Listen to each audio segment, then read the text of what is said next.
Notre deuxième conférencière s'appelle Madame Najwa Esfahani. Elle est actuellement élève du professeur Michel Maffesoli de la Sorbonne. Son travail de thèse en sociologie s'intitule « La muse, l'archétype féminin dans la photographie de mode » et se fonde essentiellement sur les théories durandiennes. Il entend montrer les champs d'application de la pensée durandienne dans le phénomène de la photographie de mode. Madame Esfahani a obtenu une licence en sociologie de l'Université de Strasbourg, Marc Bloch, un master 2 en sciences sociales du religieux à l'EHSS de Paris. Son travail de recherche concernait la confrérie Issawa en Tunisie qui pratique des incarnations animales. Elle a travaillé également au Musée d'ethnographie de Genève durant 5 années, d'abord à titre d'assistante du conservateur en anthropologie visuelle la première année, puis comme responsable scientifique pour les archives internationales de musique populaire à demi-temps. Elle a aussi collaboré ponctuellement avec des ateliers d'ethnomusicologie de Genève pour le Festival de musique et film Iran Perle musicale. Actuellement, elle habite à Londres où elle est mannequin et danseuse. Son travail de thèse procède donc d'une analyse participante. D'abord, je remercie l'Université Saint-Paul de m'avoir invitée et je suis... C'est bon? On m'entend? C'est bon? Alors, c'est Michel Maffesoli qui m'a introduit à l'œuvre de Gilbert Durand. Je vous avoue que pendant longtemps, que ce soit dans mes études en sciences sociales du religieux ou en sociologie, j'avais un peu une frustration par rapport à la méthodologie en sociologie. C'est-à-dire que je n'arrivais pas à faire le lien entre les différents phénomènes que j'observais. Et lorsque j'ai lu les structures anthropologiques de l'imaginaire, que beaucoup de personnes trouvent difficiles d'accès, pour moi, ça a été une vraie révélation. J'ai sincèrement adoré ce livre parce qu'il m'a permis non seulement de faire le lien dans mon travail, dans ma recherche, mais il permet, c'est un type de raisonnement, une fois qu'on est rentré dedans, on arrive constamment à faire le lien avec différents auteurs. C'est-à-dire qu'on a une approche polyphonique, quelque part, entre guillemets, de la sociologie. Donc, les champs d'application de la pensée de Gilbert Durand m'ont permis une compréhension sociologique de la photographie de mode. Cela permet de comprendre l'archétype incarné par les mannequins et de saisir le monde imaginaire des photographes et aussi l'imaginaire des stylistes d'une marque. La forme est alors un médiateur entre le moi et le monde naturel et social. Il existe en effet une profondeur dans la forme superficielle de la forme, dans la forme superficielle. Comme le disait Nietzsche, la profondeur se cache à la surface. Et c'est bien ce que j'ai constaté dans mon observation de terrain, c'est-à-dire en faisant de l'observation participante lors des castings et lors des shoots, en tant que modèle, puis en tant qu'assistante photographe. Ça fait à peu près 10 mois maintenant que je suis assistante photographe, donc j'ai quelque part déplacé mon angle de vue, d'observation. J'ai également procédé à des entretiens semi-directifs de photographes et de mannequins.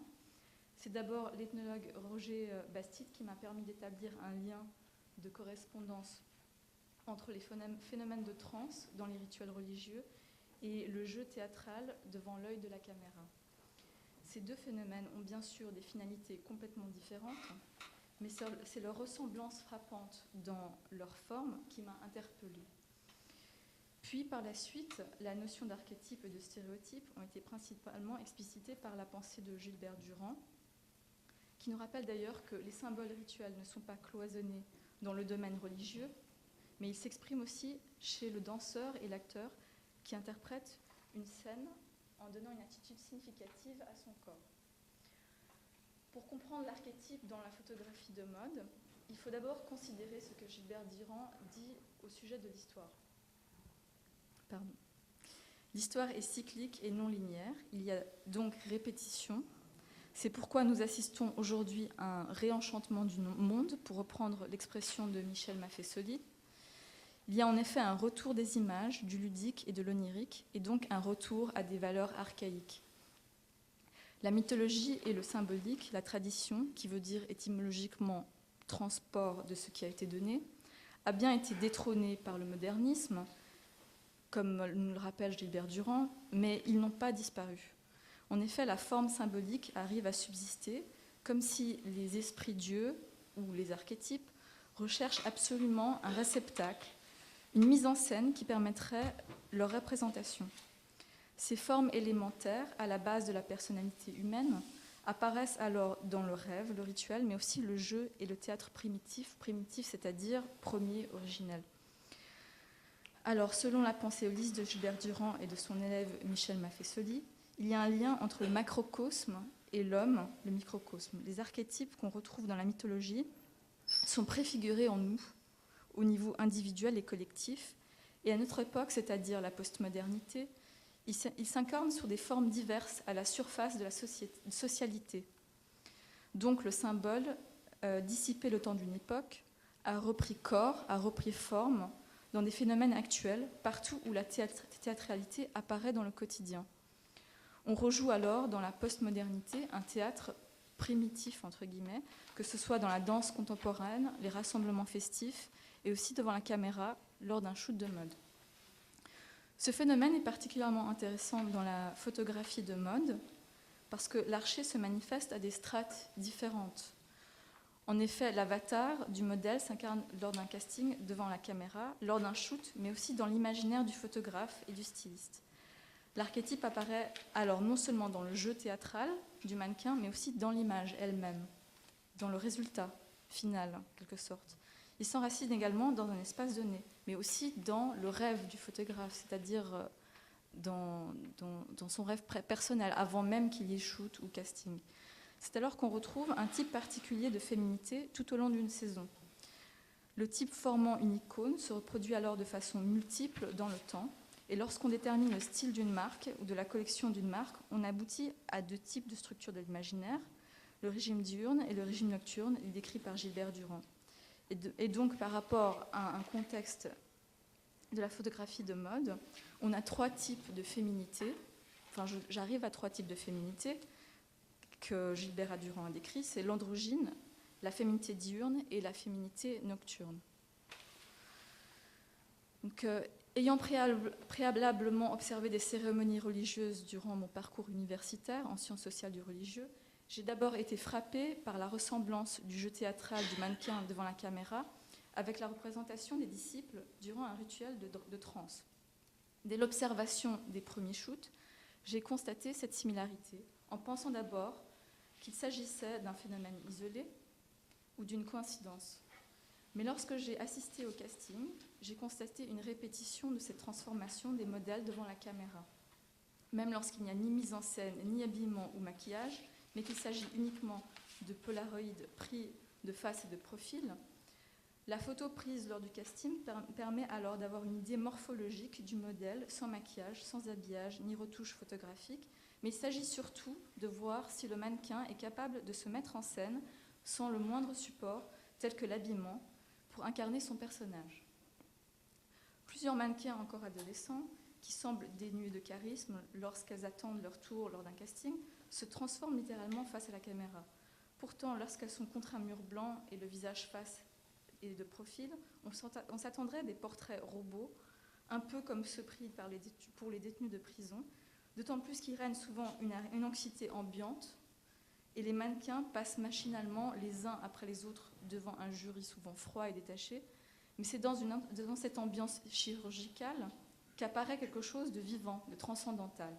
Devant l'appareil, le regard du modèle se baisse et durant pas plus de quelques secondes, le modèle semble concentré, puis ses yeux se clignent légèrement pendant une seconde ou deux, et lorsqu'elle lève le regard, c'est une autre femme qui apparaît. La jeune fille se transforme et incarne à elle seule un archétype féminin. C'est ce qui fait sa signature, son charisme. elle a ce qu'on appelle dans les milieux de la mode du charisme. Lorsqu'elles sont professionnelles, elles savent incarner un archétype féminin. Durant les séances de shoot, à maintes reprises, les photographes diront à la débutante « Essaie de sortir de toi », afin que la photo soit bonne et non fausse. Fin de citation. Quelques-uns utilisent clairement le mot « trans », alors que d'autres ne l'expriment pas par des mots lorsqu'on les interroge. Ils disent qu'ils savent que quelque chose se passe. C'est mystérieux, je cite, c'est mystérieux et on ne l'explique pas, c'est comme ça, il faut le sentir pour le comprendre. Fin de citation. Un mannequin qu'on interroge nous dit « Ça m'a pris du temps car je réfléchissais trop, alors je faisais des pauses. En fait, il faut le sentir pour le comprendre ou alors le voir chez un autre mannequin. Quand ça vient, après c'est automatique, comme une signature personnelle. Ensuite, oui, j'imite ce qui se fait dans les magazines, mais pas trop. Il faut garder sa signature. » La signature dont parle ce mannequin reflète la personnalité, mais plus précisément l'essence de la personne, son archet.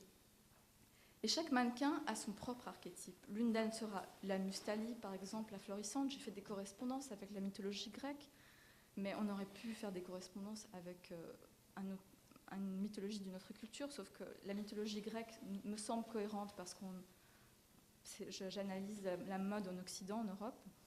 Donc j'ai fait la correspondance avec la Mustali, la florissante, muse de la comédie. Sans aucun ornement, elle semble ornée de parures. Elle émane quelque chose de printanier. Une autre incarnera par exemple Polymnie, la cantatrice aux multiples hymnes, la muse aux attitudes pensives et rêveuses, qui est recueillie dans sa solitude. Une autre encore représentera Calliope, muse de la poésie, épique et aux allures majestueuses, qui est hautaine, froide, elle évoque la beauté hivernale dans toute sa splendeur. La beauté est alors une affaire de charisme au sens propre du terme. Certains mannequins doivent s'exercer plusieurs fois pour accéder, puis maîtriser cet état de transe, entre guillemets, afin de l'exprimer à la demande. D'autres l'appliquent rapidement, sans trop d'entraînement préalable.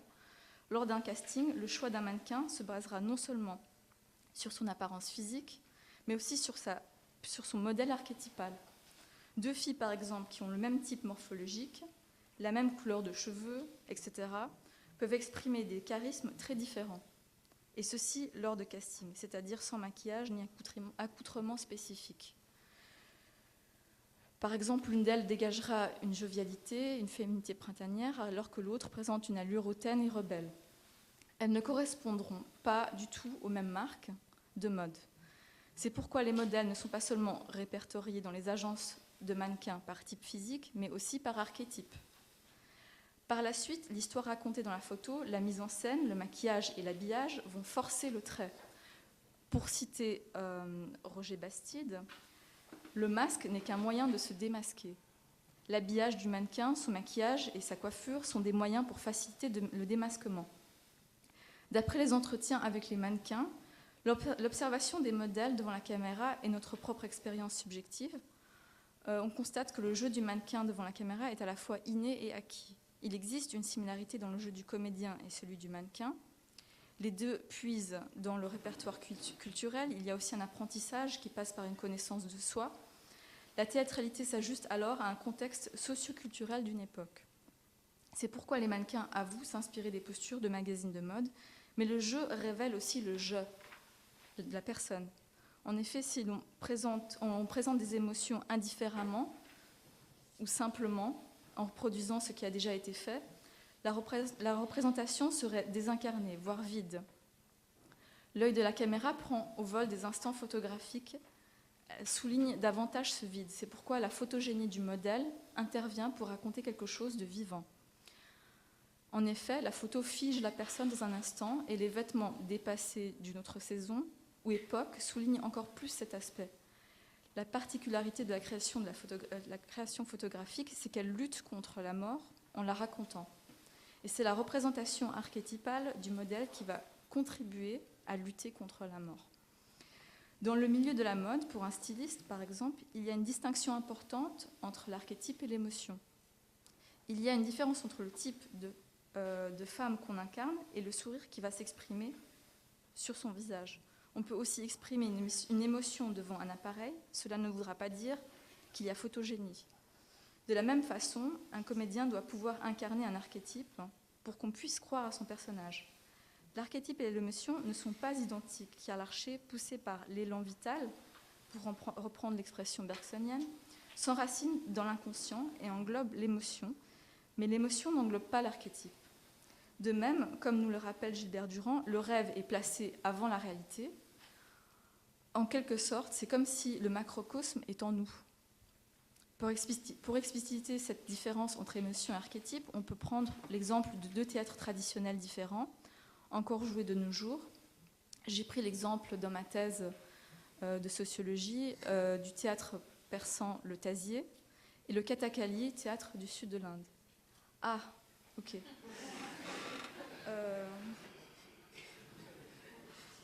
C'est très embêtant. Donc, en fait, il y a une très grande différence entre ces deux théâtres. Dans le Tazier, on n'incarne pas les personnages. Il y a une distance avec les personnages. On peut incarner une émotion, c'est une tragédie, mais il n'y a pas d'incarnation. Alors que le Kathakali, il s'agit de faire venir les dieux sur Terre.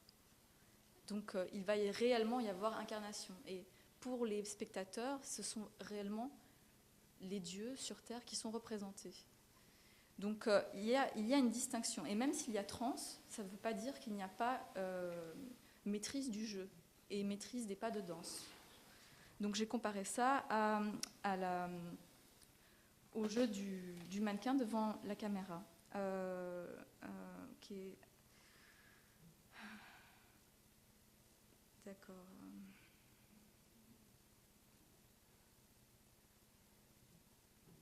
D'accord.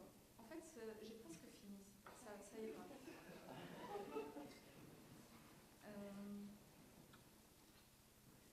D'accord.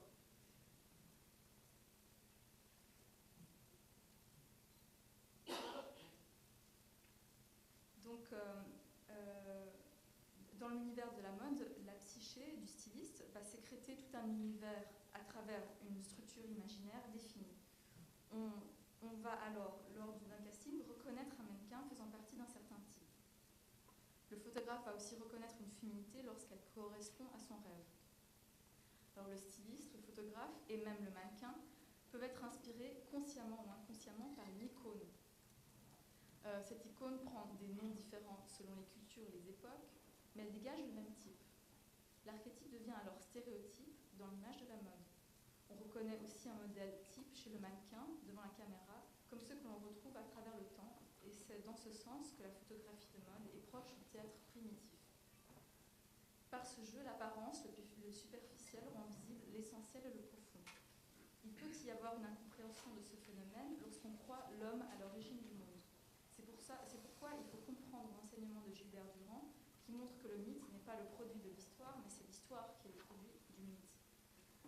De même, ce n'est pas l'individu qui invente l'image, mais il l'incorpore puis l'interprète différemment selon son époque et son contexte socio-culturel. Il interagit alors avec l'image. C'est pourquoi il y a toujours un recyclage dans la création des stylistes de mode, mais aussi dans la création artistique en général. Dans ce recyclage, on voit apparaître 3 types de féminité, l'androgyne, la féminité diurne et la féminité nocturne. Est-ce que j'ai le temps de montrer des images ?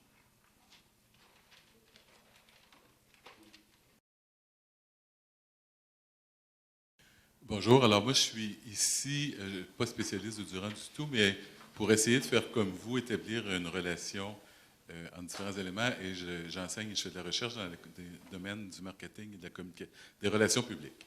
Alors je pense que vous allez être d'accord avec moi en disant que les photos de mode sont vraiment du marketing, font partie d'un processus de marketing. Puis ce que je trouve fascinant dans ça, c'est que c'est un processus d'affaires, mais qui aboutit à un moment donné à un processus de création, comme vous disiez tantôt, quand le photographe dit au mannequin « il se passe quelque chose là, sur lequel on ne peut pas mettre le doigt », c'est vraiment un processus de création. Mais c'est dans un cadre d'un processus d'affaires qu'on essaie de contrôler le plus possible. Est-ce que vous avez... Quel lien vous pouvez établir? Est-ce que c'est possible d'avoir ce contrôle-là sur cette création-là, selon vous? Ou alors, est-ce qu'il se passe en publicité, en marketing, quelque chose sur lequel les meilleurs stratèges, les meilleurs marketeurs n'auront jamais aucune emprise, et que c'est ça qui fait la fascination du domaine? Alors, personnellement, je pense que c'est entre les deux, dans le sens où ce qui est fascinant dans ce phénomène de la mode, c'est que c'est un peu comme une poupée gigogne.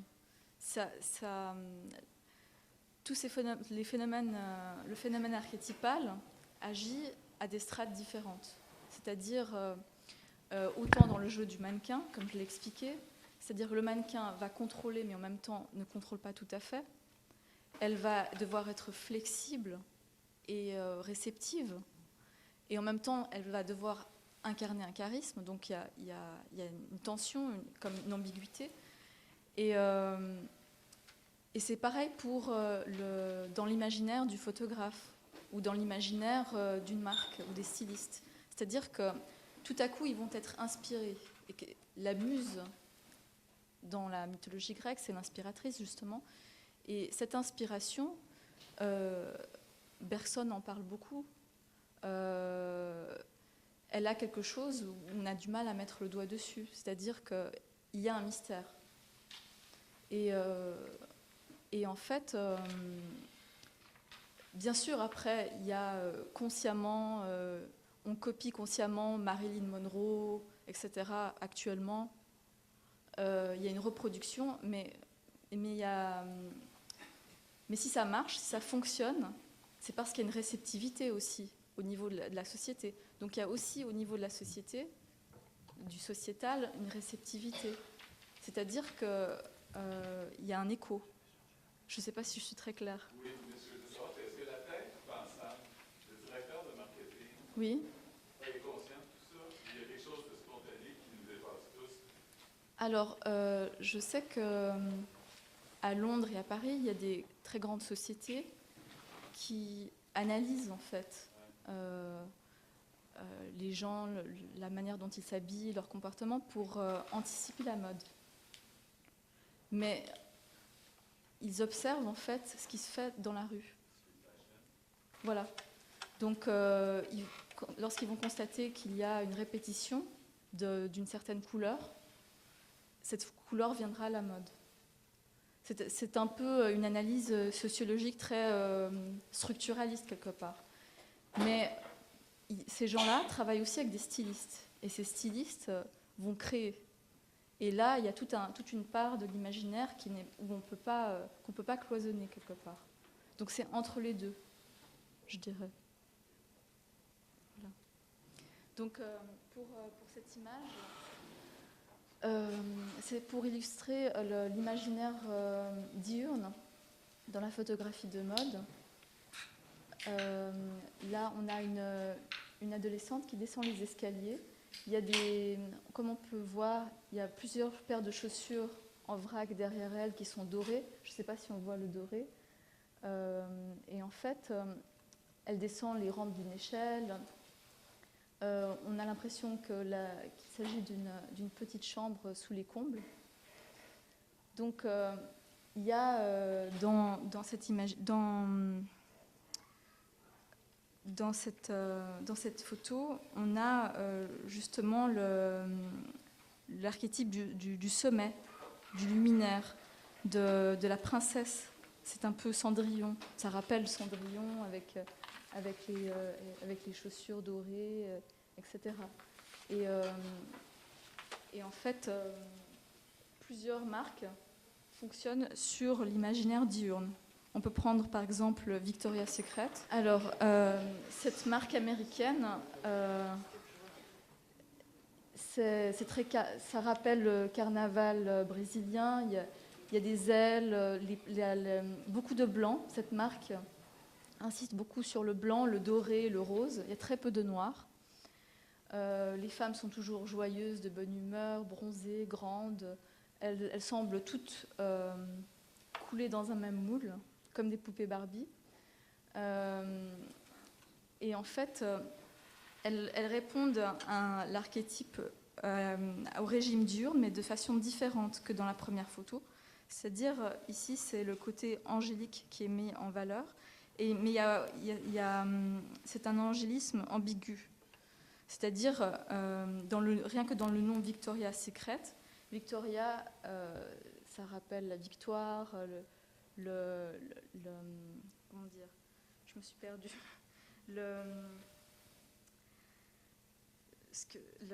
L'ange de la justice, quelque part. Alors que le secret, ça contredit le mot Victoria. Ici, ça c'est la dernière collection de... Si ça vous plaît pas, je change. Hein.